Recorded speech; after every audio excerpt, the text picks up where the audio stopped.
Hello and welcome to the match report, the first of the season. Kojo, how you doing, sir?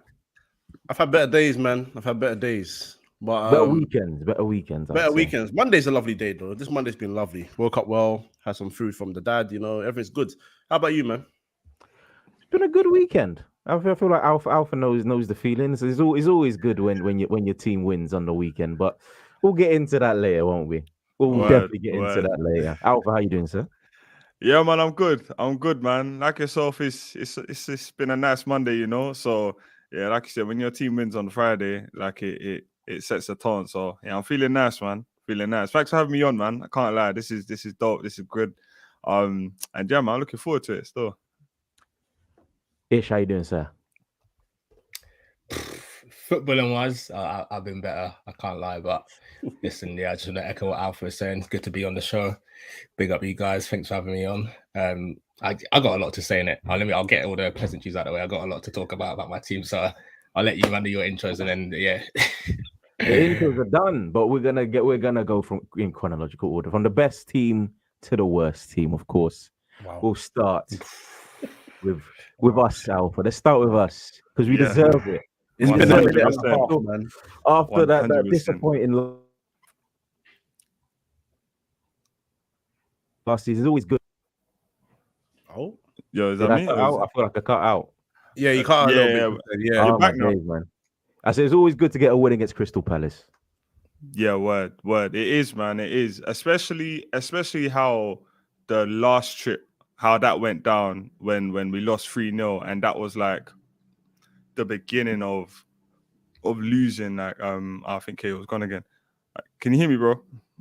Honestly, I have no idea what's going on, but I can hear you. Don't worry, you keep going. If anything, I'll take over the question. Yeah. Cool. But yeah, man, no, it was a good win, man. Especially after what happened last season, after that 3-0 spanking, like that was a good win and it was a good test, I think the first half, like I say, like the first 25 minutes of that first half, it was a high level. Like it was doing some stuff that was really, really encouraging. As the game went on, especially when it got to the second half, we lost control a bit in that game. But then once we got the second goal, that kind of settled things down and we got the win and stuff, So I think that was a good confidence win for the boys, and it just sets the tone and shows everyone that we're going to win the league. You get what I'm saying? So, yeah, man. You can't even keep a straight face when you're saying it. The fact you're laughing, it means it's all right. I don't have to take you too seriously like that. Cool. I'm playing. I'm not allowed game playing. Week 1, innit? Game week. But Arsenal start the season with on top of the league. So why can't we finish it there, man? That's what I always say. But I'm gonna get into a few players that really did impress me. I'm gonna start with Gabriel Jesus. I know his first 25 minutes, he was absolutely on another level. Proper. When he was cutting through the team and like he nutmeg, I don't know who it was, and then done a quick like switch right to left and then couldn't get the shot off. I was like, whoa, like this guy is looking crazy. So yeah, I definitely agree with you on that one, man. He was looking crazy, He was crazy. He was hungry. It looked like he had a point to prove, and that I feel like going forward is going to help us massively because we wanted obviously wanted to score goals. I wanted to score as many goals as humanly possible, but the intensity that he brought, the pressing that he brought, it was something that we very much missed last season with 100%. A certain Frenchman that we shall not name anymore because bunning, bro, absolutely bunning. Like that. But it was a very, very good performance and a lot more to come. I hope from Jesus. Saliba as well. I'm gonna come to you, Coach. I'm gonna come to you, Coach, and we're going back to you, Alpha, because you are the man for defenders, and you love a good defender. And what do you say? What do you rate his performance out of 10?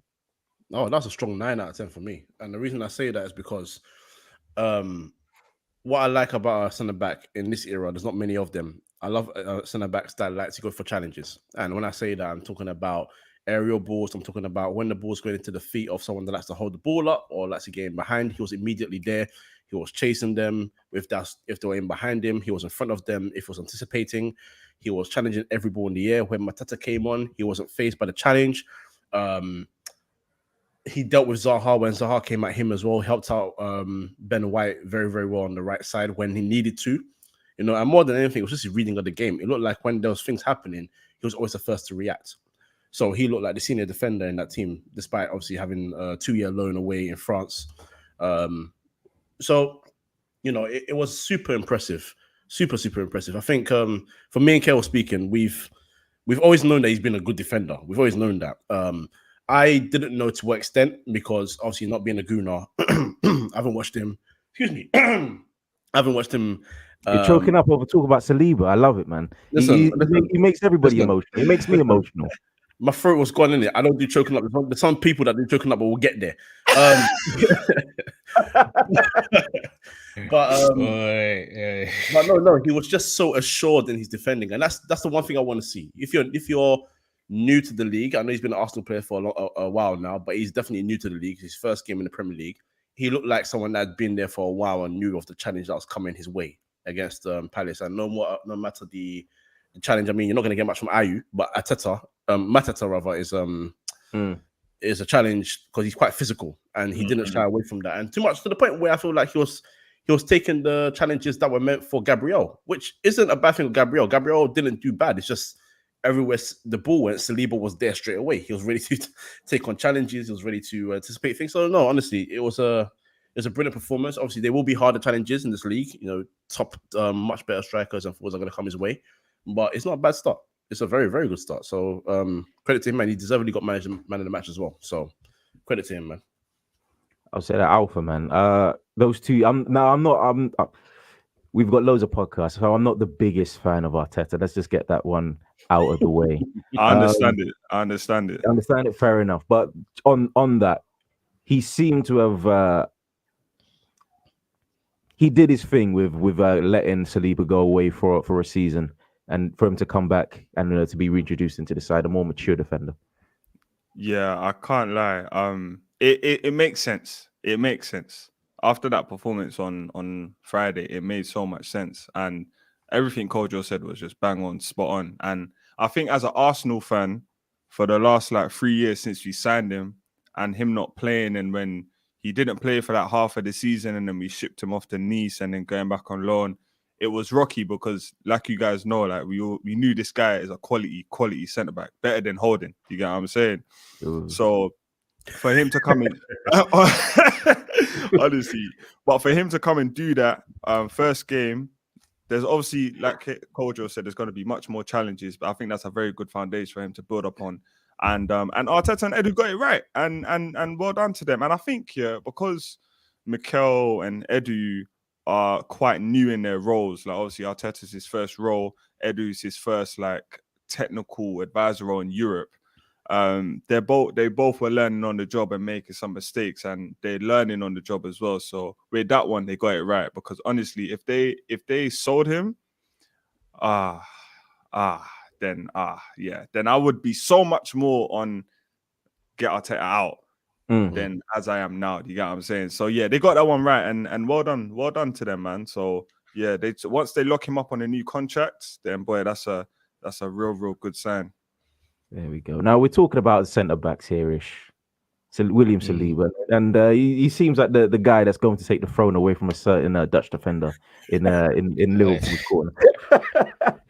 But nah, are we getting are Arsenal fans getting ahead of themselves? It was just one performance, but I'd say to counter that, for the past 2 years, defender of the season in Liga, which may not be a top prize, but it is a good sign.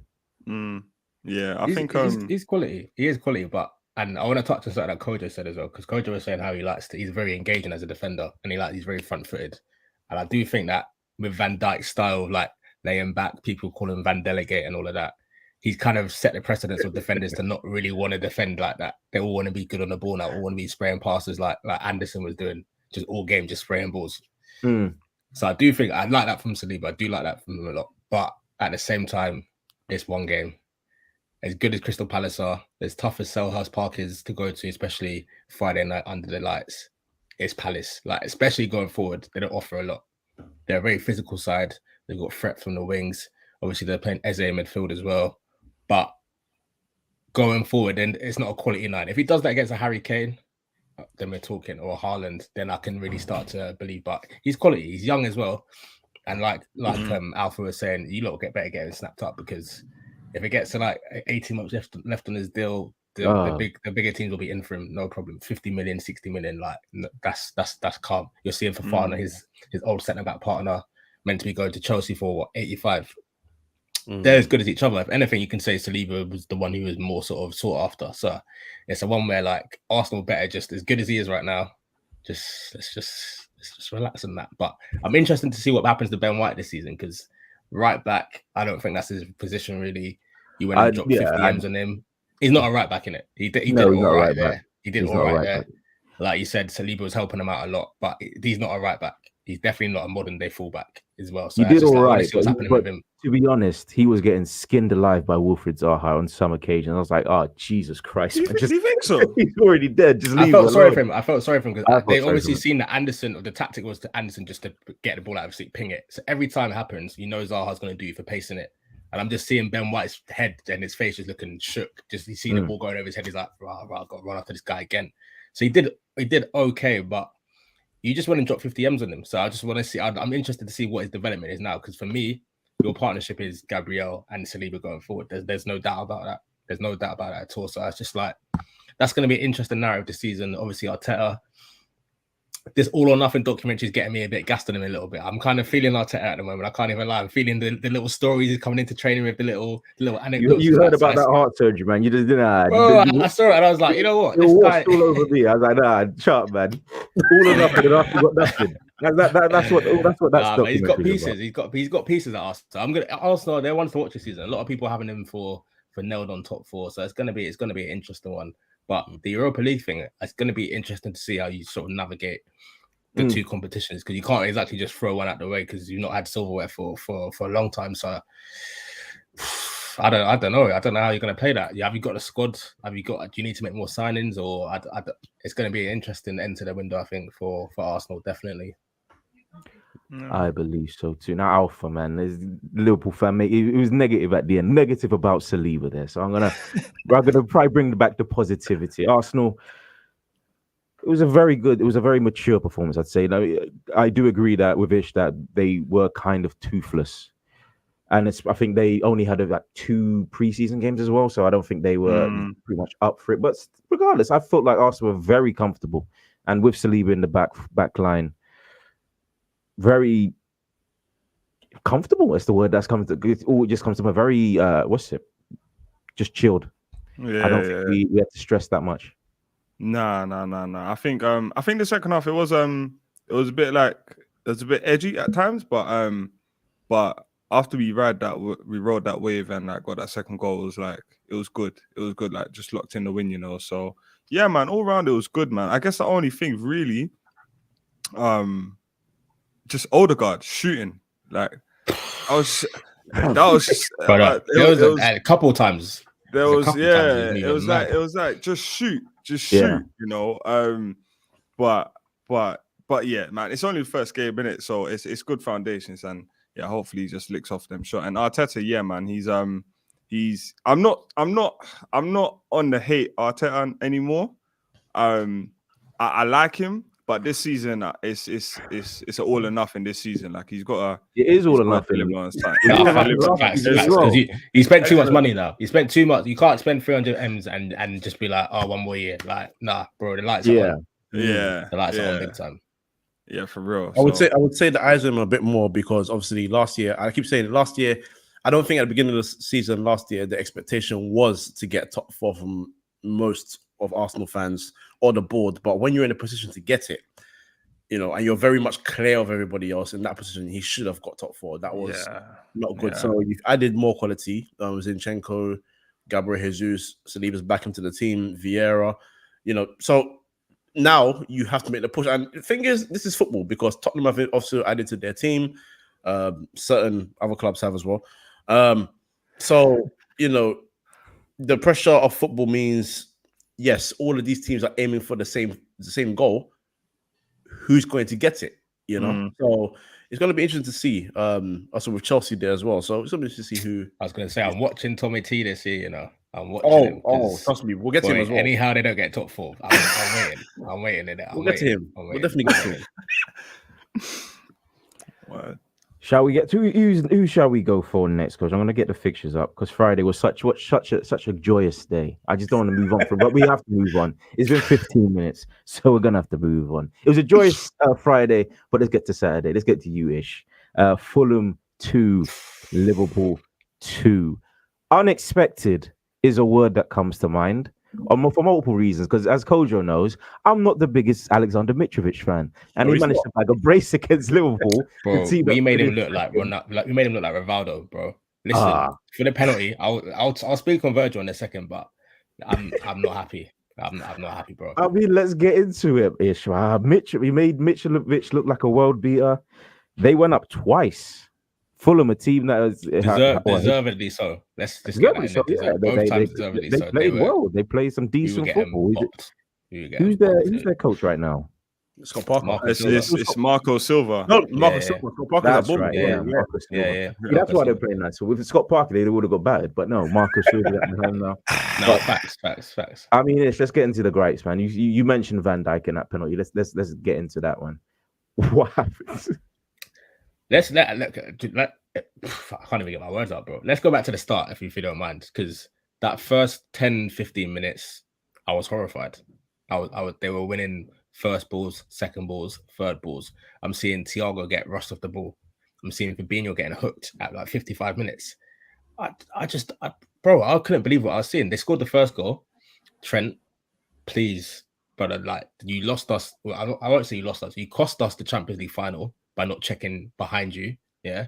First game of the season. Are you telling me all pre-season you weren't working on your game or anything? That's a big flaw in your game, checking your back post when crosses are coming in.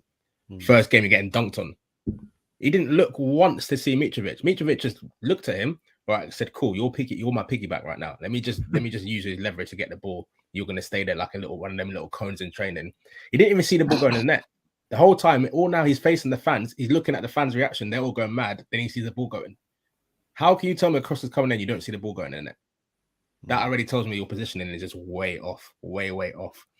I can't even really get onto Klopp. A lot of Liverpool fans are trying to get onto Klopp for this one, but for me, I just saw complacency. The players rocked up. Nice sunny afternoon, Putney Bridge. Thought they're just going to turn up, get the 3 points, and then just bounce out again. It don't work like that. First game of the season against a newly promoted side, you got to turn up from minute one. At least keep the fans quiet. That's just basic from grassroots to Premier League. You go away to, it's not even a tough away ground. You go away to an away ground, try and silence the crowd early doors. Don't let them get in the game, become the 12th man in that. Bro, it wasn't good enough. It was not good enough at all. And listen, he's my captain and I love him. Yeah. I love him as a leader and as a person. He's a fantastic human being. But this guy, number 14, cannot start as a number 8 in my midfield anymore. I can't see it, bro. I know Kojo's got a lot to say about his midfield, but brother, Hendo's starting to get into that Scott McTominay category of just like, I don't even want to see you on the team sheet anymore. This is how it's getting right now. In the 8, as a 6, he's good. As an 8, my man will just play blind crosses to nobody. There's no one in the box. He's just playing balls for no reason. For one of them, he almost on a cartwheel, got dispossessed. They said before the first goal, he's at fault. Man said he got fouled. You got your foot stepped on. That's not a foul. Carry on. You're on the floor on your back. You're watching Mitrovic go and get a goal. Second goal, he's there again losing the ball. It's just like, bro, like, come on, man. You're meant to be the captain. You don't even have to be the best player, but at least like don't get dunked on by Fulham in the first game of the season. Thiago as well got injured, bro. Like I said from the jump, it's not if, it's when Thiago gets injured. My man could not even give us a full 90 minutes, bro. Full 90 minutes. I'm hearing he's out to the World Cup now. Like, it's mad. It's mad. I don't know if that's confirmed. You man are all looking like, right? Yeah, I heard he might be out to the World Cup. Listen, it's peak, bro. It's peak. But again, how can we be surprised? This guy has never been robust in his whole career. True. He's a fantastic footballer. He's never ever he's played 30 games in a season once in the last 8 seasons. Like, you know what you're gonna get from him. So it's just like we got in this situation. We don't have the right midfielders. Klopp, beginning of the season, is telling me we got 10 midfielders. All right, cool, but 5 of them are injury prone. What now? I'd rather be in City situation. City got a small squad, you know. City squad is very, very small, but their players are A, quality, and B, other than KDB, they're not really that injury prone. You know, you can rely on Rodri to play the full season no matter what. Gundo, all right, he's had a couple of bad knee injuries, but since then he's kind of been pretty robust. Bernardo, you know that these guys are there week in, week out. What have we got? Naby, don't know what's going to happen. Curtis, they're not even saying how long this injury is going to be. Thiago, you know what you're going to get. Fabinho, like our whole midfield is like, you don't know if you're going to get a full season out of them. Just 1 month, they're out all of a sudden on a random. I feel like you need to check what's in those asthma pumps, to be honest with you. Maybe, bro, I don't know. Yeah, because for some muscle injuries, you know. Yeah, since 2021, the asthma pump's been running out. But we need to go get a re-up because it's looking mad right now, bro. If we don't sign a midfielder by the end of this window, sorry, I know I've gone on a bit of a rant, but if we don't sign a midfielder by the end of this window, then the title is looking.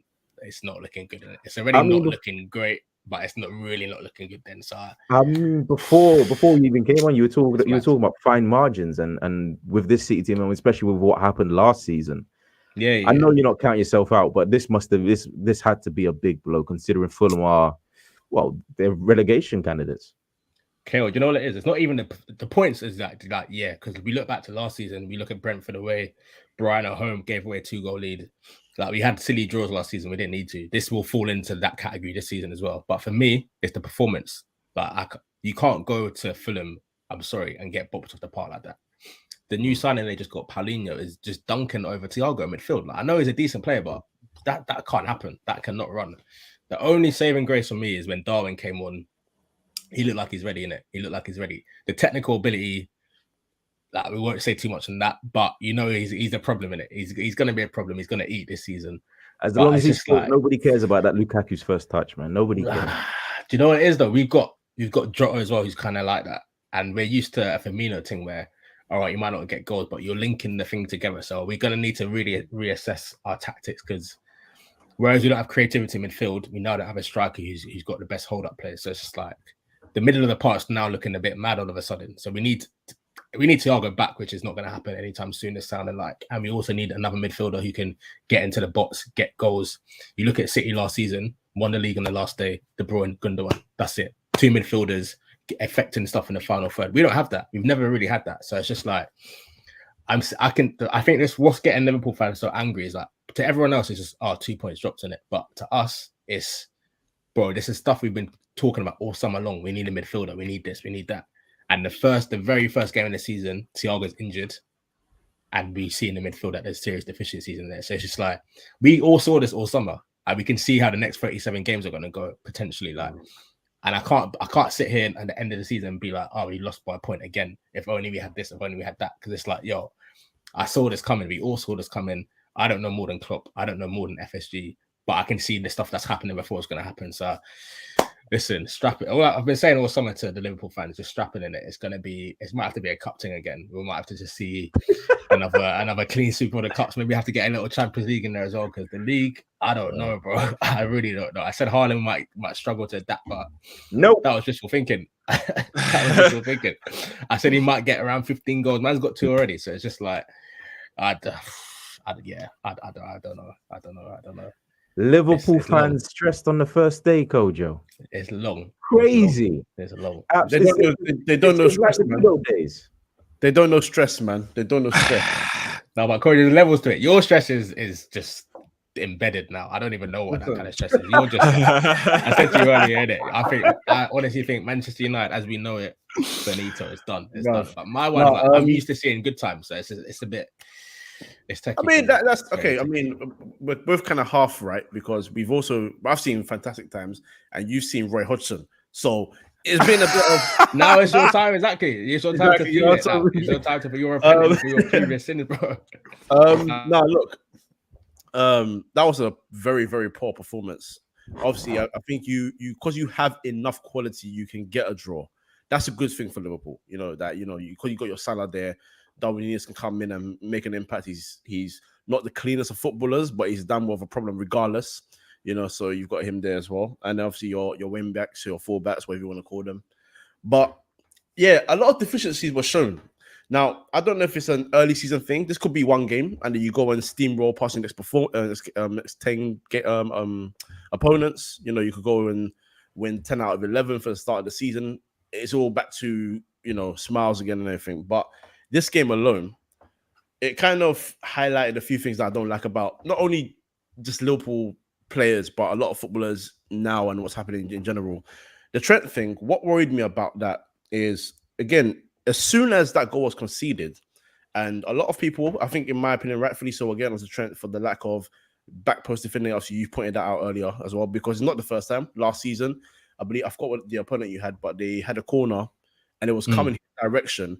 But not only was he not on his toes to maybe just head it out or maybe guide it away, he just didn't look around whatsoever. So it was towards the end of the season. Yeah. I think it might have been Villa or something. And even, bro, the final, the last game of the season, Vinicius just crept in behind him. It's just like, bro, like, come on.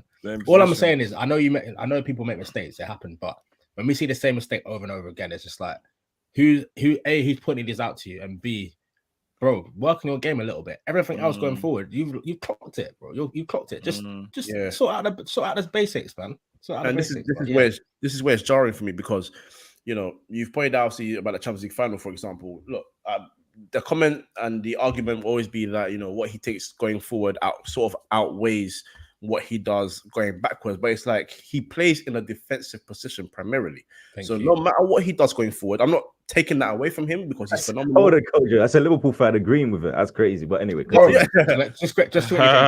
he also going forward, he's prone to have a stinker as well. In that Fulham game, he lost possession 38 times. Yeah, so he did. It's like, all right, cool. You could say he's great going forward, but once in a blue moon, he'll drop a stinker going forward and defensively as well. So it's just like, give me something, bro. Give me basics at the very, very least. But yeah, precisely. And you know, his passing was a bit off in the game as well, as you saw. So, you know, defensively, because you're right back, even if you're right wing back, the fact that you are part of a defensive line, I know what you take going forward, but you need to be able to defend, and that's what stops me from adding him to the list of the great, because I think he'll be, when he can see his time, he retires later on. He's got so many years ahead of him. He will be known as one of the greatest right backs in Premier League history. And, you know, you never know, it might even be all time on the trajectory. He's got a lot of trophies to his name right now. You know, he's getting a lot of numbers, and, you know, people in football love the numbers as well, so it tops it up. But, you know, the one thing that other right backs that we speak about in history and in Premier League history as well had as the top ones is that they were able to defend in their position. And I need him to add that to his game. If he adds that to his game, you are talking about maybe one of the most complete right backs we've seen, because his passing is second to none. He can strike a ball well. He can take set pieces. So the one thing he needs to improve on is the one position that he plays in. And whether Liverpool fans like to hear it or not, it can cost you, like it did in the Champions League final, like you're saying. Even some of the games that I forgot what game it was. I think you dropped points in that game. I don't know how much closer it would have brought you to City. I don't know if you would have won that game if that goal didn't go in. But it's a discussion to be had. With Van Dijk, Cahil will tell you as well, because when he was at Southampton, I think I was calling him like the second or third best defender in the Premier League at the time. I thought the guy was a monster. I was waiting for him to make that big move. It just made me very angry that big move was to Liverpool. But what I don't like at times from him is I do respect his ability to read the game and his anticipation at times, but you have to get closer. You just have to get closer to your opponent. You cannot give opponents too much space, no matter who they are. We saw it with Josh Da Silva this weekend at Leicester, which later on. We saw it with Brighton. I think it was their second goal. When Luke Shaw didn't get close enough, someone had a shot from the right side. It was palmed out. Luke Shaw performance. Oh, listen. We'll get into it. Yeah, this guy. We'll get there. Bro, I just heard his name and I was just like, nah. Oh, I know. Trust me. He's the tutorial on how to not be a left back. And then you've got Pascal Gross coming in as well. It just happens so many times, even for Tottenham as well. There's for Sessegnon's goal, Kulusevski, someone who's proven his quality, was allowed to cross the ball in. You know, it's like you have to get closer to your opponents, and that's why I said I'm not just saying it's a Liverpool thing, because in football in general today, you see a lot of defenders that just don't know how to, or are hesitant to approach their counterpart. And for me, it's even if you concede a foul or a penalty, I would rather you do that than just allow them to create an opportunity easily for in themselves. the box as well. You're making it far too easy for them. So, you know, Van Dijk needs to work on that. And there's nothing wrong with saying that because he's not the perfect defender. There's no such thing as the perfect defender. Because one of my favorite defenders of all time is Maldini, and he told you he made mistakes. And when he made mistakes, he recognized why. So he had to try and rectify them the next time. So, you know, he's not going to be perfect, but it's these small margins that stop you winning games. And who knows, if you didn't concede that penalty, maybe you could have come with a 2-1 win, a 3-1 win, because you got the quality going forward. But no, I have to give credit to Fulham finally before we move on, because Fulham pressed so well. They played so very well. So well. And one player I'm going to shout out right now, and I hope there's some people that are in a group chat of mine, main night group chat. I said the name. I hope one of them is watching right now. João Paulinho. I don't care that he's joined Fulham from Sporting Lisbon. I'm a big Sporting Lisbon stan. I'm just going to say that right now. That might be because Ronaldo came from there, and then from there I started watching them. That is the only reason why it might be. That's speculation, but I started watching them from 2007, but that's speculation. But 2007, bro, when Porto was winning Champions Leagues, you were supporting Sporting Lisbon. All right. No, I didn't say support. I said I was watching. all right. But no, look, he's so good at pressing. And he's so good at reading the game. So when it comes to defensive situations, he's very comfortable. He is not the cleanest on the ball. I can always acknowledge that. But sometimes you got to take what they're good at and then just sort of what the things they're limited at, make sure they do it very quickly so you don't have to make up for what they lack, you know, and that's when you get players around them. And Man United fans, for example, we don't rate Andreas Pereira, but they complement each other because Pereira's a bit more clean on the ball. So even though he's not the most gifted footballer in terms of he's not like a superstar, he knows how to do the simple things on the ball. He's a decent passer of the ball. That's what Fulham needed. And they've got a bit of balance in the midfield. They've got a bit of balance going forward as well. And at the back as well, they had defenders that knew when to tackle, when to do this and do that. It wasn't an easy day for Liverpool. So, yeah, I have to give credit to Fulham as well because they deserve that draw. I mean, they deserve 3 points if you're They deserve to win. Exactly. They deserve to win, bro. They even linked towards the post as well. Exactly, they did. But I'm from the school where, you know, unfortunately, if you concede the goals, it's just where it has to be, you know. But credit to Fulham. It's a better start to the Premier League season than they've had in recent years. So, more power to them. We're taking bets on Alexander Mitrovic over here. How many goals he's getting? Another 40. 40? Jesus. I mean, he scored against Liverpool, man. The mighty Liverpool. Champions League runners-up, Premier League runners-up. Not a bad team to get your and then runners up in there. That's what I'm hearing. Runners. I don't feel FA Cup winners, Carabao Cup winners. Doesn't mean anything. It doesn't mean anything. You'll cry for that right now. You'll beg for that right now. Cup double. But no, Mitrovic. Let's go to you, Alpha. I don't feel like he's ever had like the like that consistent run like in the Prem. Like if I'm honest, you know. So. Like even when he's at Newcastle, I don't think he had like a proper like run in the side and whatnot. Even when Fulham came back, he wasn't really playing. So if he gets a good run, like he can score 15 minimum, like 15 minimum. You know, I think he can. I mean, if a man is scoring 40 whatever goals in the Championship, then you definitely know how to score goals. Do you know what I'm saying? You just need to do that in the Prem, and he's experienced in the Prem as well. So I think if he's consistent, gets a good run in, I think he can get 15 minimum, you know. So yeah, that's me. And the guy is a bit of a monster. Like you see he can head, like he can run. Like I'm not gonna lie, I do think the penalty was a little soft, you know, but you know, when you try, like your luck can come off, whatever. But yeah, man, in general, I think you can get 15 goals like minimum consistently, yeah. Now we do have to move on, but there's no Spurs representation on it, so we'll spend like 5 minutes on Spurs. It doesn't really matter. But they did win 4-1 on the weekend. Goals, of course, from Session Dyer, Kulusevski. Who else got that? Who got it? And there's an own goal from Saliba, wasn't bro, it? do you see that own goal? That's match fixing. That's match fixing. The ball was not going in the net. How did it end up in the net? Let me tell you, yeah, you guys can call it match fixing, but I am ashamed to say this, but I have to say it. Ghanaian defenders, have this gene. They have this gene where it's just man said Ghanaian. I don't know how to describe it, bro, because I'm hoping this guy does not do this for my country in the World Cup. But brother, there's a Ghanaian defensive gene that just makes them be complete idiot. I don't know why behavior. That was mad. I don't know why he thought it was in fact, I just don't know why. I don't know why that even It was became an bad. goal in the It first was place. bad. It was bad. But, man, It was bad. yeah. But they go off for Tottenham as hard as it is, like to like even admit and stuff. They got off to a good start, man. Like 4-1 came from behind. Like it pains me to say it, but they look good.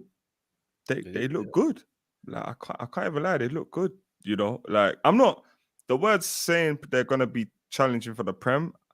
Not happening. I'm not gonna say it's not. I'm not gonna say it's not happening. I'm not gonna say I'm it's not saying happening. It's not happening. It's not happening. I'm not gonna say it's not happening. It's not happening. But they are looking all right. Alpha, look at me. Listen, Alpha, I know, bro. Alpha, look at me, bro.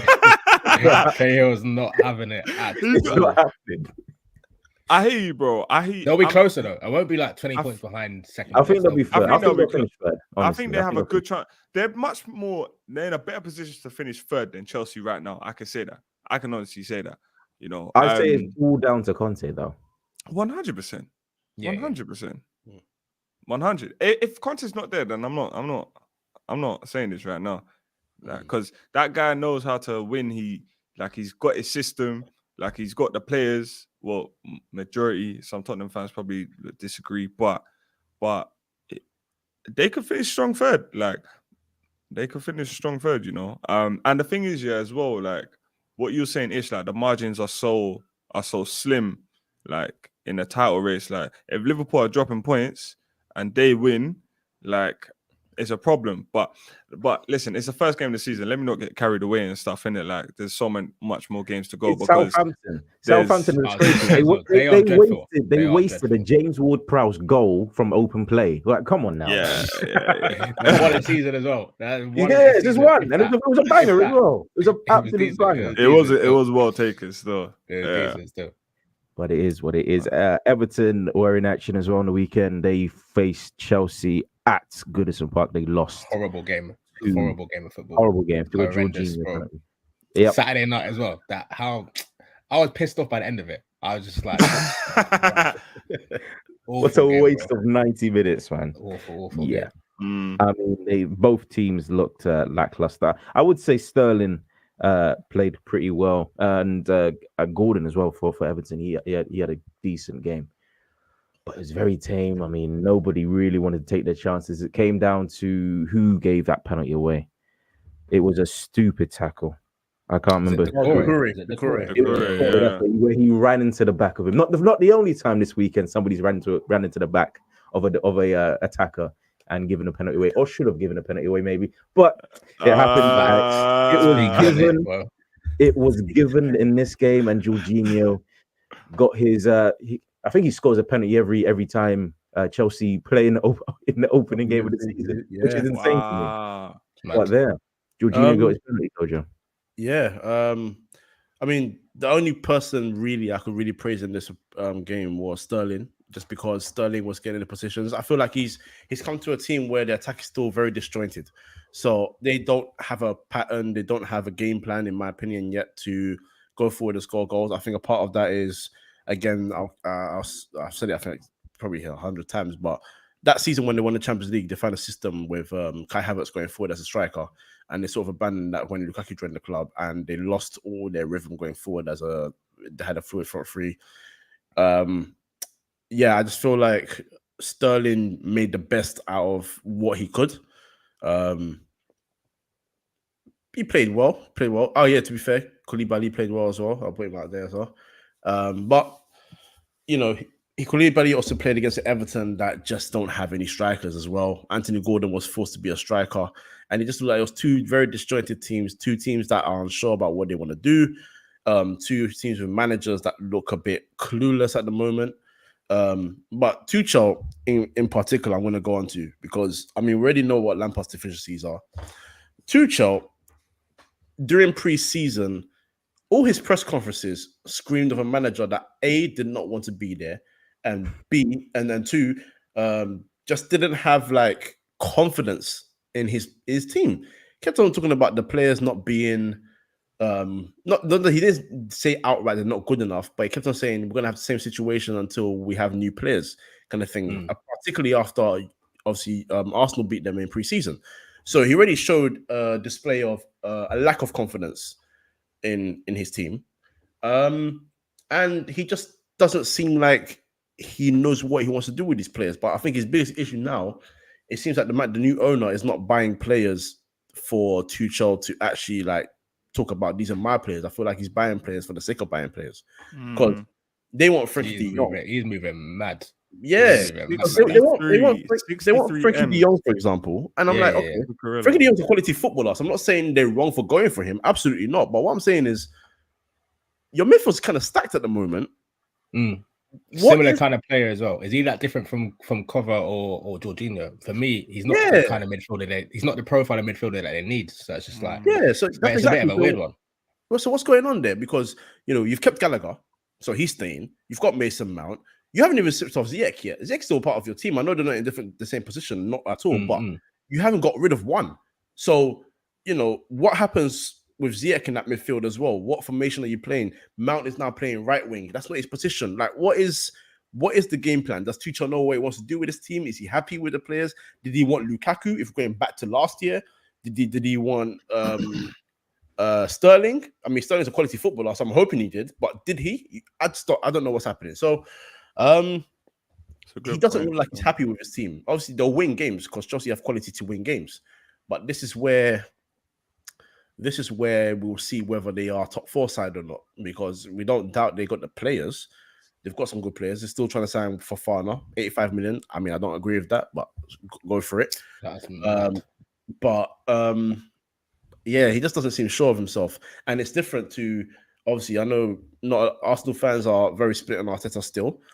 Spurs fans are not split on Conte. But the one thing I can say about those two managers is they know exactly what they want to do with their squads.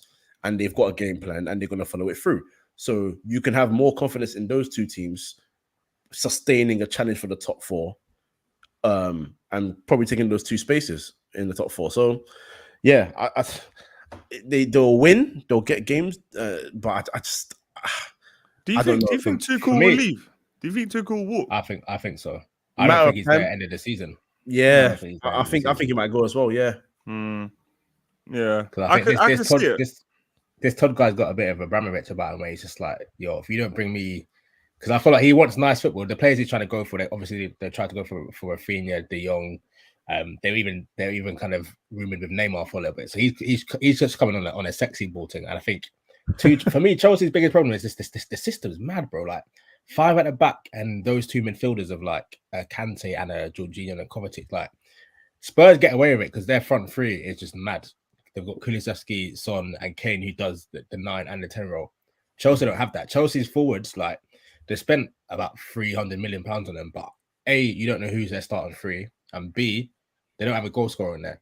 Sterling got his at City because he was at the end of a lot of moves, but he's not one to create or to kind of facilitate other players. So Havertz was doing it like Kojo said, but then they brought in Lukaku, so that's kind of thrown Havertz off a little bit. I don't really know what's going on with him at the moment. Mount for me is not a winger at all. So it's just like all the signings he's made or all the players he's tried to bring through the last like 18 months he's been there. I still don't know what his best forward line is. So it's just like, are they going to sign another? If they don't sign another forward, if they don't sign maybe 2 forwards in this by the end of the window, then I think top 4 is looking very, very peak for them. Spurs and Arsenal getting it. I think isn't Werner linked to RB Leipzig as well? He's going back. He's going back. And they're getting my man in the summer as well. Sesko, they're getting him in 2023. Just United getting very Kojo, man. Very Kojo. I had to just throw that one in there, but Leipzig are doing good business, man. But you see with Tuchel, yeah, I don't think he's actually had like apart from this summer, I don't think he's had like a transfer window where he's actually bought his own players. Like, because when he came in mid-Jan, took over for Lampard, just took over that squad, obviously won the champs. And then in the summer, he brought in Lukaku, and I think that was it. I don't know who else. He brought in Lukaku, that didn't work. And then obviously you got this summer now. I don't know about January. You got this summer now. He's tried to bring in players. They've been a bit unlucky, to be honest, with Rafinha and Koundé, because Barca are doing the most fugazious of business and just I don't know what they're Hey, doing. these men are But crooks, bro. These men are actual they're crooks. crooks. They're worse But than crooks, man. like, You might as well honestly, call them pirates at this point, man. Jesus honestly, Christ. Oh, honestly. it's mad. It's actually mad. But yeah, he hasn't really like signed players that he's wanted, like, you know. And obviously with the whole Abramovich thing, that kind of threw up like Chelsea's future in the air for like time. So that was crazy, innit? But yeah, it's still like 2 years on from now, and you're right, he still doesn't really have his system, like his style of play and stuff, you know. Like, so it is a bit suspect. But boy, I guess we'll see at the end of the window, man, and see what they're looking like. But I do think 63 million for Cucurella is mad, though. I'm not gonna lie. That is mad. He's I good. think that's mad. He's good, but He's good, but not yeah. 63 million. Brighton Like, finessed him. Nice. nah, man. Brighton, no, we need to speak on Brighton's business, bro. There we go. 50 mil for Rice. Well, how much is it for Basuma? 30. Ben White, 30. yeah, That's yeah. not bad, but still, that's like 130 M's. Yeah. Mad. They just don't spend it though, so those owners are laughing all the way to the bank. Yeah. But we shall I move rate on. their thing. You got to rate him. We shall move on to Brighton, actually, because boy, we're at Sunday right now. We're at Sunday, Kojo, and Yes, where we were are. you on Sunday after purchasing a season ticket? Where were you, sir? Oh. Firstly, I didn't purchase a season ticket. Let's Okay, all right then. All right. So, what happened? So, shout out Usman. Usman's a friend of ours. He does Usman Talks United. Cool guy.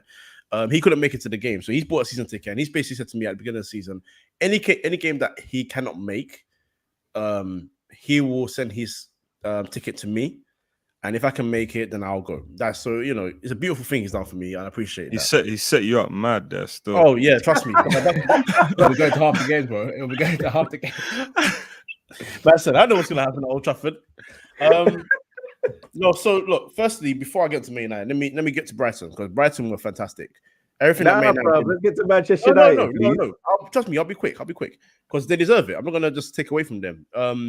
They're pressing, they're passing. They look like a team that were very, very assured and they knew what to do, and they didn't play any of their new signings. So this is a team that, you know, still need, not that they lacked anything new, but because they know what to do with the ball, because their players are confident in the ball, they want the ball, which is so key. And their tactical approach was different, which I'm going to get into Man United for that as well. They caught Man United out. That's as simple as it gets. And they did everything correct on the night. They deserved everything. The only thing they did wrong was score an own goal.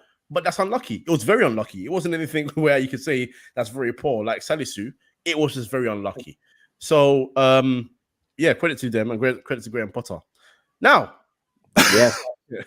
Now, Manchester United Football Club. Let's go. So, firstly, I was very confused about the lineup. Christian Eriksen was a false nine. Now,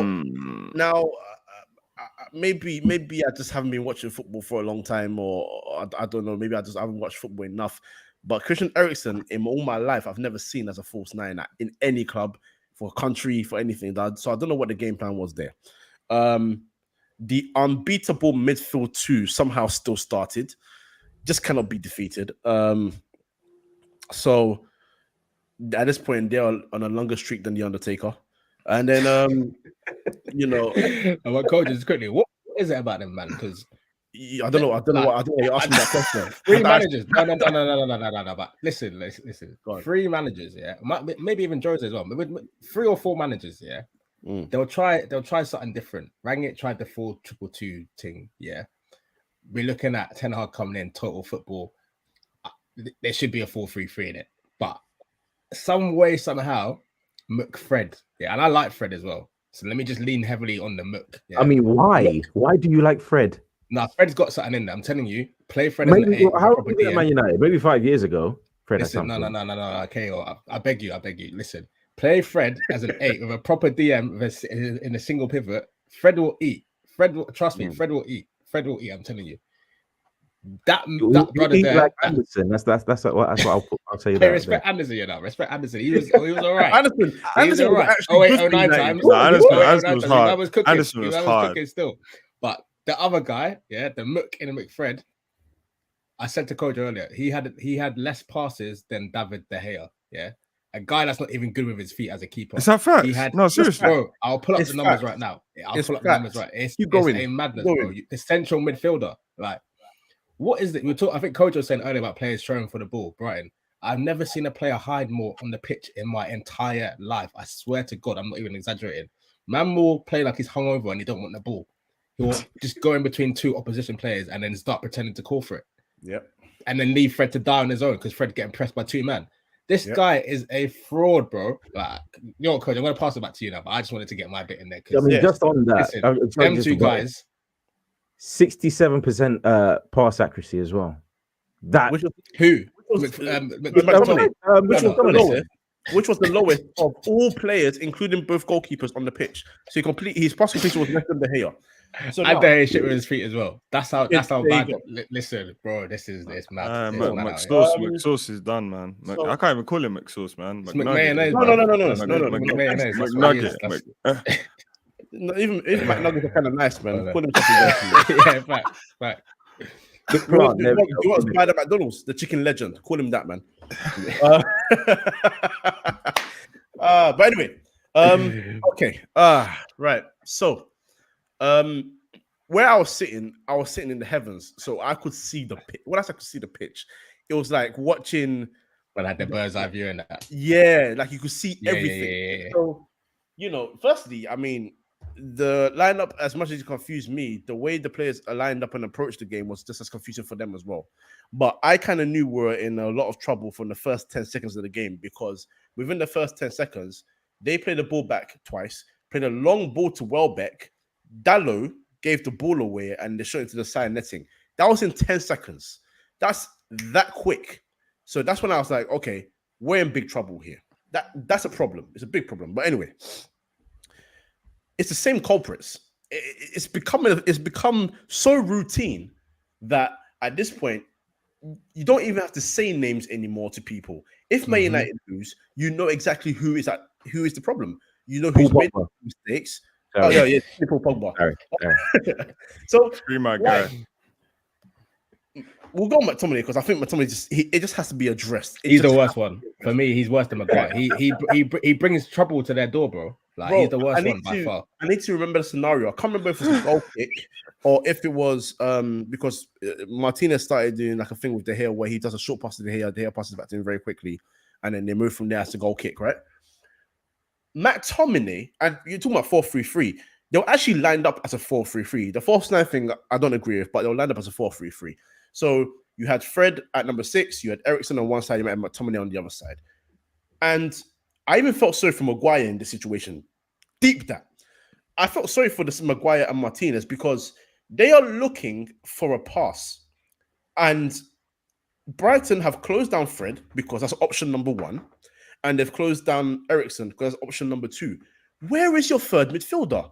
McTominay was further forward than Eriksen. Remember that. I'm talking about Eriksen being the false 9 is now your option. And deep that as well, because we'll get to Bruno as well. Eriksen is your option, right? And Fred. Where is Scott McTominay? Where is your third midfielder? Where is the man that's supposed to be getting the ball as well?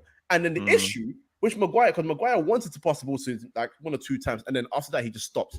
And it's really hit me. This is why Maguire overplays the diagonal pass to Shaw so much. It's really hit me after this game now. It's really got to me, and I understood now. Because when McTominay receives the ball, when he's got the ball back to goal, now, if you know there's someone behind you, there's a bit of pressure on you, the sensible thing to do is pass the ball back to your centre-back, maybe get away from your opponent, open your body up a bit more so you can see a bit more of the pitch, know what you want to do with the ball. What McTominay does is take about 6 touches to try and turn around, and by that time, he's already closed down, he's lost the ball. And then his decision-making on top of that makes it worse. So he's now become a detriment to the team. Now, where I question Ten Hag is, why the hell did Fred come off before Scott McTominay? It made no sense. Because Fred was giving the ball away a lot, but at least he was winning the ball back. He was winning challenges. He was disrupting the play of Brighton a little bit. So Brighton, even though they kind of had it easy in the first half, at least when they dealt with Fred, they had a bit of an issue trying to get past Fred. With Scott McTominay and then Dalot being on his side as well, who's just as bad a defensive liability as McTominay, it was so easy for them to attack that side. That's where their first goal came from. It was very, very easy. McTominay sees Ronaldo come on. Eriksen officially joins the midfield now alongside Bruno Fernandes. So now your position is number 6. His position was supposed to be number 6. Eriksen took that position because he knew that McTominay could not be trusted to get the ball. And you could see that from Ten Hag's face, because there was a moment when Ten Hag was screaming, and I'm in the heavens. I can hear the guy screaming, saying like, "Where are you? Why are you not there? Why can I not see in your position? Why are you not helping your centre backs?" Because the centre backs felt they were left alone. They couldn't do anything. Martinez was said to have like a shaky game. I felt sorry for the guy. He got the ball. He tried to move forward. He tried to look for forward passes. In defensive situations, he was sort of left alone. Luke Shaw didn't help him. Bruno doesn't help anybody. McTominay didn't help him at all. You know, Dalot didn't help him when him and Maguire swapped sides in the centre back pairing. It was a crap show, one thing after the other. Now Luke Shaw.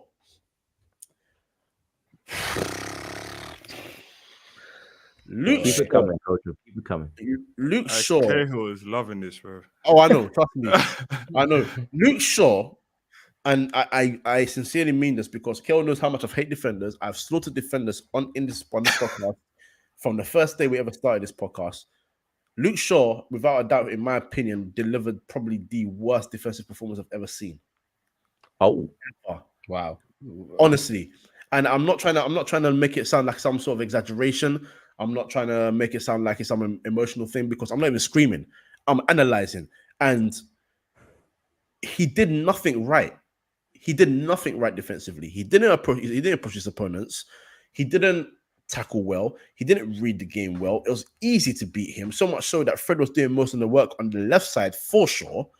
And the final thing is, for the second goal, my friend, if you are in your box and you're defending, how much further back do you want to go before you actually like make a challenge on the player? I ended up in the goal with the ball. Bro, you have to be so close to the goal that the hater says, "Hey, yo, go forward," and pushes you forward towards him. Like, it doesn't make sense. And it keeps going back to the day when it was just after lockdown. I think the league. Look, no, the hater screaming at him because he keeps doing the same things over and over. And this is why on this podcast I did not criticize Mourinho for telling everyone in a press conference and after the game in the interview that he told Luke Shaw what to do, because you're seeing it now. Everyone is seeing it about him now. He is not an intelligent footballer. He's not an intelligent defender. He doesn't see things. He has to be guided and he has to be helped massively. So whatever we saw for 18 months, I don't know what that was, but that's not him, because what we're seeing now is what we saw previously. I understand the guy had a major injury, but he's just not been good enough. Bruno Fernandes.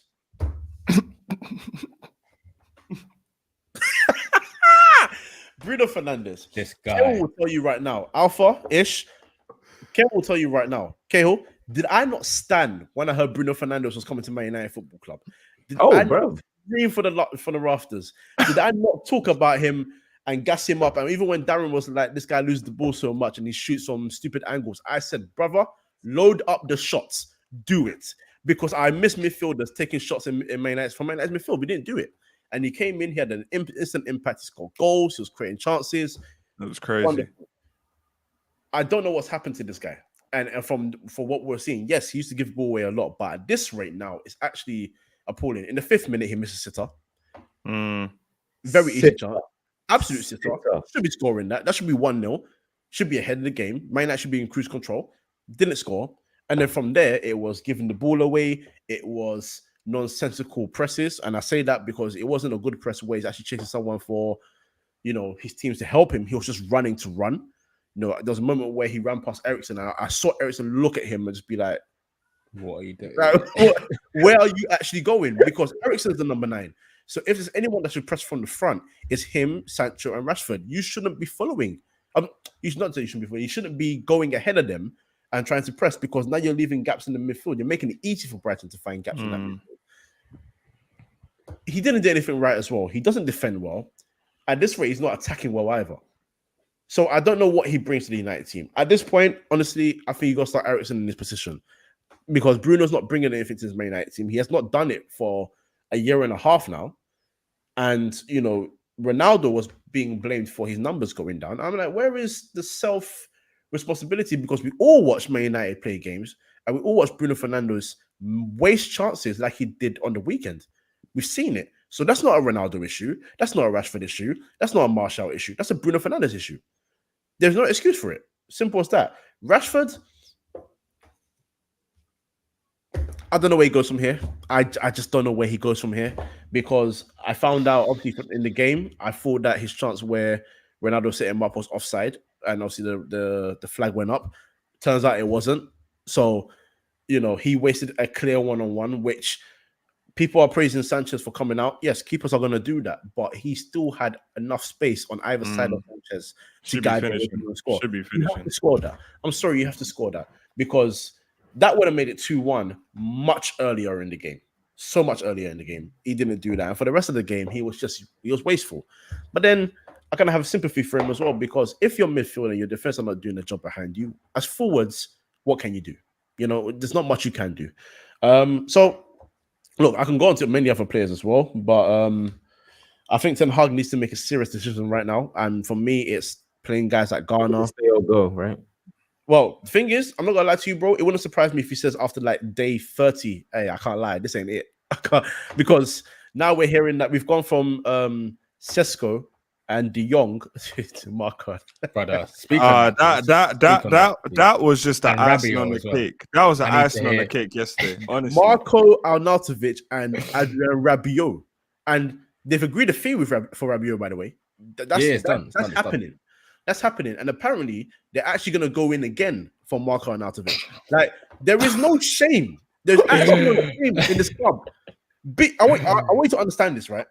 Juventus play. They pay Rabiot 9 million a year, right? And they're trying to get him off the books. They were this close.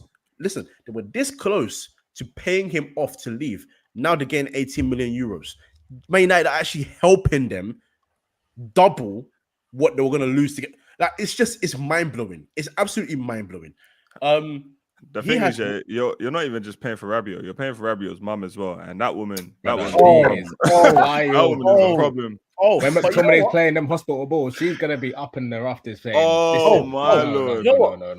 McTominay plays hospital balls, but Rabiot, listen to this stat. This is a stat for you. I'm not even a stat guy like that, but this is a stat for you. You know, Scott Oh, McTominay makes more progressive and completes Progressive. more passes. No, Rabiot. no.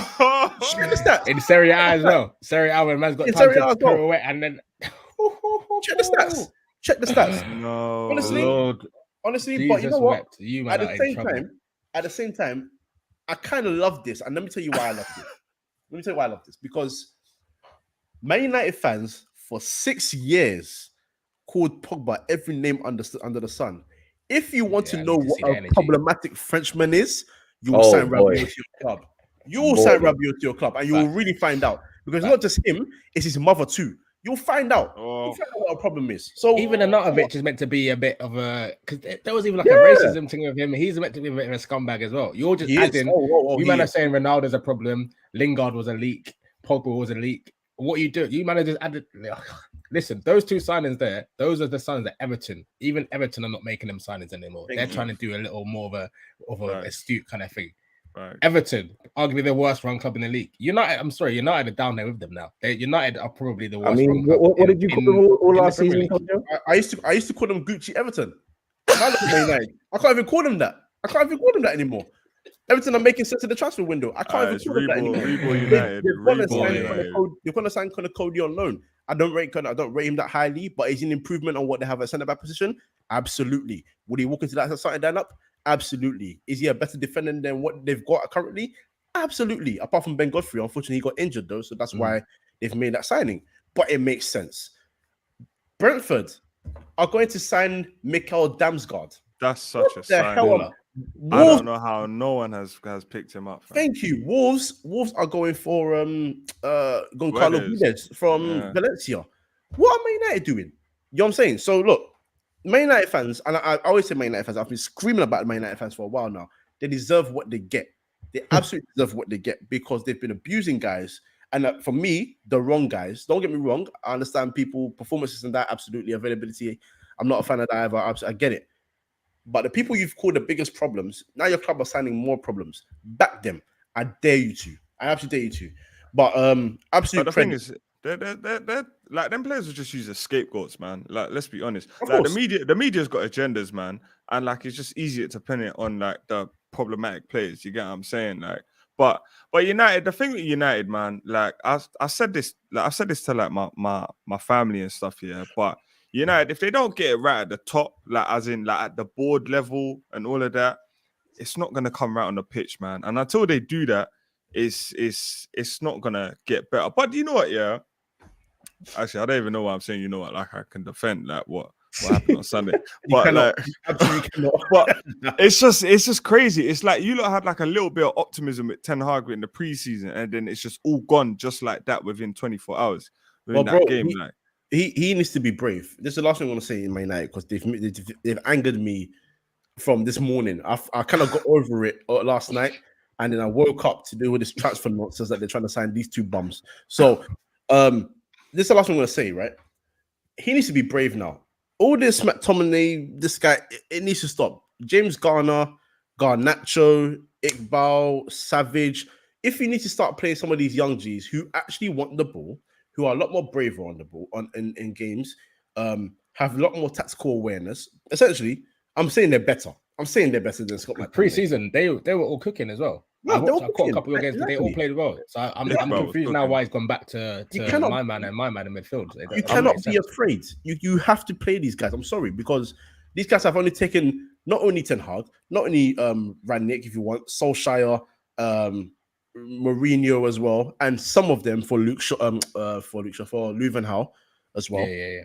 You know, they have been constant just trouble for the club in terms of their lack of performances, their everything. They've just not been good. They've just not been good. So quick question, Kojo. Like, yeah, just a quick one. Yeah, you see, don't you then question like the plan or transfer strategy of United and Ten Hag? Because like we've seen these problems already, and like Brighton, it was literally like they just picked off where last season ended. Like all of those players in the starting 11, 9 out of 11 of them were playing in last season. Do you get what I'm saying? Like you knew you had these problems with McTominay. Ten Hag had a good look at these man throughout pre-season. Yeah, like you've been trying to chase De Jong since freaking 2009. Like you've trying to why don't you move like you've known these problems. Do you get what I'm saying? So why have you not signed like these players that need to be signed? Do you get what I'm saying? Doesn't that not question and the thing is, I actually want to give Ten Hag a chance because I honestly believe this guy is not a bonehead. Like he knows what he wants to do. He's a good coach. But at the same time, brother, you've kind of known this, and you've known this. You reckon he just sent in a message to the board though? He's just like, look at what I'm dealing with right now. I'm not gonna lie to you, bro. I'm not gonna lie to you though. If he's doing that, I don't like that crap. I really don't. I'm here to win games. For me, that's the only thing that makes sense. That's the only because you can't tell me you looked at McTom all pre-season and thought, yeah, let me chuck this brother in on the big Old Trafford pitch. Especially at Manchester United, many a manager has played that game. Wasn't it? Mourinho was king of that game. Yeah, when he went in, was it Tongan? Yeah, no, Alderweireld. Yeah. Alderweireld. He's like, well, the Manchester United. Well, we don't want to sign him. We've got Phil Jones and Chris Smalling. It's like, if they're gonna listen to Jose Mourinho, who is a proven winner, they ain't gonna listen to Ten Hag, who even though he has won at Ajax. It's the board, man. It's all upstairs. It's all upstairs. You can point so many managers, but fam, if you don't change up there, it's not gonna work. No, but you're right. It is upstairs, but this is the thing. This is I not that I'm tired of screwing up about upstairs because we've apparently done this whole reshuffle. Woodward's gone, all that stuff, but he just promoted his boy into his position. Murto and him are boys, so. Boy, I couldn't get excited. Every main episode, our new era, and I'm like, I don't know, man, because I don't see any difference. I just see Mandem swapping for Mandem. Like me and Kel know football. I want to be a manager one day. If I leave my team and they're like, "Oh, who do you think will be a great manager for us?" I'm like, you know what, shout Cahill. Like that's literally that's what you've done. That's OTF, only the family. Like, all right, cool. Like, come on, man. I'm eating. Everyone's eating as well. I respect that. There's no logic behind it, and that's one issue. But I will forever say this: these players, if they're supposed to be playing for a big club like Man United, they need to know what they're doing on the pitch. So as much as I can get onto the balls with the lack of transfer strategy over so many years and all that, these men on the pitch are still not performing. Yeah, They're still not performing, and that's the be all and end all of it. So you know what? I don't know where this club goes from next. I even feel sorry for Ten Hag. I'm not gonna lie, I feel sorry for him already. But then he kind of made his own issue. One game, and he already got the booze. He already got the booze. We booed him out of the stadium. Half time, I swear. I swear it was half time. Half time, they were like semi-booze. They're like, okay, you know what? Let's be okay for a bit. Half time, my God, like United fans stayed back to boo him. Some left and came back. They went downstairs and came back up and said, "Nah, it's actually a good thing." So, yeah, but you know. I'm even seeing your own fans fighting each other and that. What happened with that? The brother was just getting fucking choked out. You know what? Mad. I have no clue. All I saw was one black guy against so many. Bro, in the middle as well, bro. Man was in the middle and he's just getting gripped up by like three. I was just like, yo, I know madness was being said as well, but I just like, oh yeah, no, I have no clue what happened there, but that's not new. But then again, Man United fans have had infighting for the last 6 years anyway, 7 years more. And here's a nice stat for you to end it as well. Man United have had the most arrests for racial abuse at Old Trafford in terms of all Premier League stadiums. So, right, even more than Chelsea. That's crazy. That's what I'm thinking as well, bro. You know? That's crazy. Oh boy, it's a shame, man. All that talk, Kojo. I don't think you mentioned De Gea once. Because I don't feel like I need to say anything for him anymore. I think we all know what his deficiencies are. But I felt sorry for him also. The guy can't pass but he also can't stop a cross, it seems, man. Oh no, he can't. He can't. But then Luke Shaw should be defending that in the first place anyway. There's always a problem before the problem. You know what I'm saying? And that's why I got into Luke Shaw more than anybody for that goal, because that was just the worst defending I've seen. I can't call it anything worse than that.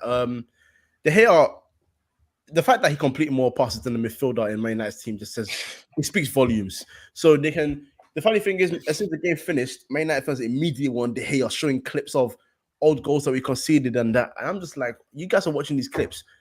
These guys that are in front of him, are you sure they're correct? Like up here, like as in football brains, are you sure they're there? Because you can criticize a goalkeeper, but so much has to happen before the goalkeeper's put into action. Yeah, word. You know what I'm saying? And you know, I get it. New different era. You know, keepers coming out more off their line and claiming crosses, commanding. I get it. Being better on the ball with the ball at your feet. I get all of that, and I don't disagree with it. But so much needs to happen before it gets to the goalkeeper. So we can blame De Gea for a lot of stuff. But Man United have not defended well with De Gea in goal, with Henderson in goal, with Romero in goal. With how many goalkeepers do I need to go through? You know what I mean? That we've had as understudy to De Gea or with De Gea. They haven't done it. They have not done it. So he is a problem, but he's not, for me, still the biggest problem. There's a lot to sort out on the pitch before you get to the goalkeeper. So yeah, he didn't have the best of games, but he passed more than McTominay and he completed more than McTominay. That is baffling. It's absolutely baffling. They're making me feel sorry for Maguire. Deep that. What is that? I'm starting to as well, you know, because I even think that partnership with Martinez, there could be something there, but it's what's in front. Them man in front of him are just, and I know you spoke of Rashford already, but I'm concerned for Rashford, man. I don't want to be dramatic about it. You get what I'm saying? But it does concern me about Rashford. It doesn't look right. It just concerns me. Like even when he missed the chance, like the one where Sanchez saved it, like his head just drops. Like it's like when his head drops, it's like that's it. Like that is it. And it's like, bro, like you got so much more in the bag, but I don't know what's going on right now. I really don't know what's going on. Do you get what I'm saying? I just hope he can pick it up. Do you get what I'm saying? I really hope he can, man. Because maybe if he don't, you know what, I was thinking that, you know, if it don't work this season, then I think he has to do a fresh challenge, you know. Like that might work for him. Because that's the problem. That is the problem. It's looking like a Newcastle thing all of a sudden. You're kicking no, Joe Willock and them, man. No, bro. Where's he going in the league? Then top 16. Would you take him at Arsenal? No. Would you take Rashford? Not wouldn't currently. mind. Not I was thinking currently. about it. I think wouldn't with mind. currently. But like I think, but then again, yeah, like what coach has he actually worked under like for a long period of time that's actually really developed him? Like, there's not really a lot. Like, Man, you've gone through so many managers, fam. But if you put Rashford in Man City with Pep, oh my lord, oh. True. We're talking agree. different. You know what I'm saying? So I don't think we all know he's not dead, but he hasn't really had that coaching. But at the same time as well, it's on him now as well for him to like to perform. Do you get what I'm saying? Like, so yeah, man. That was an unnecessary comment, Beacon. It was an unnecessary comment, but it is what it is. Manchester Just mention City, the champions, were playing on the weekend. They also Sorry, Kyo. I was just about to laugh because Alpha just realized he just saw it. You saw the goal. He's bad at it. He's bad at it, man. It's deep. But no, they were in action on the weekend. They secured the victory. Tough ground, the London Stadium, the Olympic Park, man. That name change really annoys me, but it is what it is. Erling Haaland was also in action, and boy, did he silence a lot of those people that were questioning him. I've no idea why they were questioning him, because on his debut he was It absolutely... was hope, bro. I was one of them doubting him as well. It was Bro, sheer hope. I was hoping man was going to take I'm sorry, time to I'll put adjust. it bluntly. You were a fool, man. That man was always in a Bro, bad. hope, bro. Listen to what I'm saying. It was hope. It was not based on any form of logic or anything. It was hope. Man was hoping it's going to take time. He dropped a brace on my head top from game week 1. I have nothing else to say. That's it. It's mad. And that the way KDB played that through ball as well. Oh, what a ball! What a ball! What a ball! Oh, boy. It's going to be a long season. But that finish, man. That finish, elite striker, Alpha. That's what Haaland is. Just an elite striker. Yeah, word. Like, it was just the way, like, you know, like when he was through on goal, yeah. It's like everything stopped. Mm-hmm. Everything stopped, and then he just slotted it in. Like, I think, yeah, man. I think it's just more to come that we're gonna see from him, man. Like, we all know what the guy can do. Like, we all know what he can do. It was just a case of him slotting into City's team. Do you get what I'm saying? So, yeah, man, the guy's ready. He's cooking, man. I just don't understand people that was trying to like write him off after the Community Shield. It's like, come on, man, let's be serious. Let's be serious. But this guy's going to be a problem. He's going to be a serious problem. And do you know what? I don't want to compare these two players because I don't like comparing like new players when they come in. But you see, when Nunes came off the bench, like at Fulham, yeah. You could tell he was raw, like he was still raw, like there's still things to work on and stuff, yeah. But you see Haaland, when I was watching him yesterday, but you can see like those little things that Nunes still got to work on. Haaland's already got it, like that composure, that touch, that finish, he's got it. And yeah, man, that's gonna be a big difference for City this season, man. Honestly, I think we just end it on that one because it really was the Haaland show. I mean, City, they were. I wouldn't say they were in full control. There were brief moments where West Ham looked like they had a few chances, but they kind of did scuff them. They may have not had the best preseason. They got Smacker in as well, so that's probably a decent Schumacher. I don't know what Smacker is, but it is what it is. But yeah, they did look quite comfortable-ish, which might be sad for your title chances. You said it was the Haaland show, but I want to big up Rodri as well because Declan Rice is meant to be the best we got in this country allegedly. He's West Ham are slapping 150 M's on him. He had Declan Rice on a leash that first half, especially. I was just dragging him around the pitch. Declan Rice was 2-3 steps behind him every step of the way. Like that's what you call a regista performance from Rodri. Like he's not even that quick. He just does the simple things right and just breaking things up, keeping things ticking over, controlling I hate when people say dictating the tempo because I feel like that's like a bit of a buzz phrase now. But he was just in there bossing the midfield, like. Different level. Cancelo as well, and even Pep's coming with like he's playing like the two centre backs, and then the two fullbacks are playing like DMs as well. Like mad tactics, just mad. I was watching the game like I don't even really enjoy watching City play like that because I find it a bit. They just suffocate teams. But just the way Pep was doing it was off the chain, man. Like the way they just took control of that game was just the madness. Yeah, they dealt with West Ham differently. Like I can criticize the defending because I feel like for the first goal, obviously Gundogan, the space that he made the pass in, I think they could have closed that down as soon as Haaland went on the run. But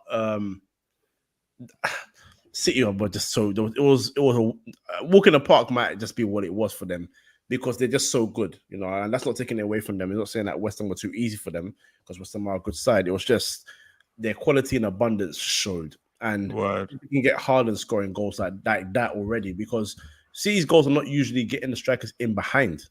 They usually, and we've been talking about getting them Haaland in a position where, you know, they whip balls in and he's just there for the tap in and finishing them off. That's he only scored one goal like that on pre-season. His first game of the season in the Premier League, they're both in behind. He beats the goalkeeper, wonderful touch, gets a penalty, scores it nicely, hit the post and inside as well. That's difficult to save. And then, you know, the second one, he makes him run immediately. And that's the thing. As soon as Gundogan and KDB collect the ball, he's off. Like, he's not waiting. He's on his bike. He's out of here. You have to catch him if you can. And as soon as he's on his bike, at this point, their only job is pass through the lines. Let's see. We'll find him. That's it. KDB's got the quality to do it. In fact, pretty much every City player has the ability to do it. Edison has the ability to do it as well. You know, so you know, at this point, honestly, his job is just running behind, and I will find you, and you'll score. And he did it perfectly well. So, yeah, man, waiting for. Listen, I don't pray for injuries, but that's the only thing saving us. That's the only thing saving us this season. Because you see how man's rapid, the little muscle injuries here and there, little 2 weeks here, 3 weeks there. Listen, that's all we got right now. That's all we're clinging on to right now. Because otherwise, it's peak. It's peak. That link up with KDB, it's going to be a problem. I mean, there was a brief cameo from Julian Alvarez. What did you make of his performance, Kojo? I like that boy, man. Again, another guy that I shouted out in one of my group chats and not somewhere else, man. I actually hate football at this point. Like, I need to just stick to just I don't know, golf or some BS. Because bro, the comps I was seeing Man United fans make on this guy, I was like, the deal must be done. Bro. And I heard he went City. I was like, have they got the wrong Manchester? I was like, yo, what's going on? In November, Man United were in talks with him and his agent because the agent said that he wants to come to the Premier League. He knows he's wanted, but you know, he also wants to go a place where he will start games, and he knows that he can be part of even if you're not really good right now, he's someone that's ambitious, isn't it? If he can help Man United go to the top, or he can go to a club where he can develop more, but he knows he get game time and get chances, let him do his thing. Let me tell you, yeah, why this burns me. What burns me is not the fact that City got him. That's one thing. Man United said no to him in December. For who? For what? For Martial, who was out on loan? Martial Rashford, man. Who else? No, they said no because they said that Ranić, because he's interim, he shouldn't be. They're not going to sign players for him. I'm like, he's trying to give the next manager players to work with. What are you actually? What is going on here? Like, the guy is so good, you can see it. Compilations are one thing. Yes, little videos can make anyone look good, but I think all of us sitting here and anyone that's watched him could tell that there was something special about this boy. And now you've given him to the hands of Pep Guardiola and Man City. Congratulations. Well done. You deserve everything you get. So, yeah, honestly, it keeps happening. So, you know, we've gone from Julian Alvarez and Sesko to Marko Arnautovic. So, yeah, you know, but, you know, he's good. And wait for him as well. Once he starts getting his starts, he'll get his goals as well. He is a really, really, really good player. Really good player. So watch out for him. Because, I mean, you guys saw in the Community Shield, it wasn't the cleanest of goals, but he's a troublemaker. He's got that intensity to him that I like as well. I think he's an upgrade on Jesus. I do like Jesus, but I think for what City need, I think for what Arsenal need, Jesus is probably better because you want a 9 who's going to kind of do a bit of everything. But for City, looking for someone who can just have impact here and there, especially for this first season, he's one I'm worried about still. I can't even lie. Yeah, I agree. Not a bad way to end the podcast. I keep calling it a podcast. It's a YouTube video, man. Anyway, it shows how tired I am. Thank you guys for watching. Thank you guys for joining us as well. Make sure you smack like and subscribe to the channel. But of course, we need to thank our guests. So for Alpha, thank you for joining. Where can they find you, sir? At Alpha Barry 1 _ on everything, Twitter, Instagram, not Facebook because I'm not uncle. But nah, joking. But yeah, but nah, just Instagram and Twitter, man. Yeah, love having me on, man. Appreciate Thank you, man. We do appreciate it. Ish, where can they find you, sir? First of all, just thanks for having me back on again. Good to be back on. Good to chop it up with you, Kojo. I know it's a stressful one for you, bro, but it's gonna be more of that this season. Let me just say that now. Yeah, I'm on the socials. The Equalizer _ Twitter, Instagram. A couple of nice captions and that, and then what's the other one? TikTok as well. So yeah, I'm about. But yeah, big up you guys for having me on. Enjoyed that. And Kojo, finally, where can they find us? So on here on YouTube, it's now the Match Report on YouTube. So the Match Report. Other than that, all your audios and your socials still the Three Midfield podcast or Free Midfield as a total, including your TikToks, your Twitches, your Instagrams, and your Twitters. Your audios will be your SoundCloud, Apple Podcasts, and Spotify. So yeah, Free Midfield and YouTube, the Match Report. This has been another episode of the Match Report. Good night.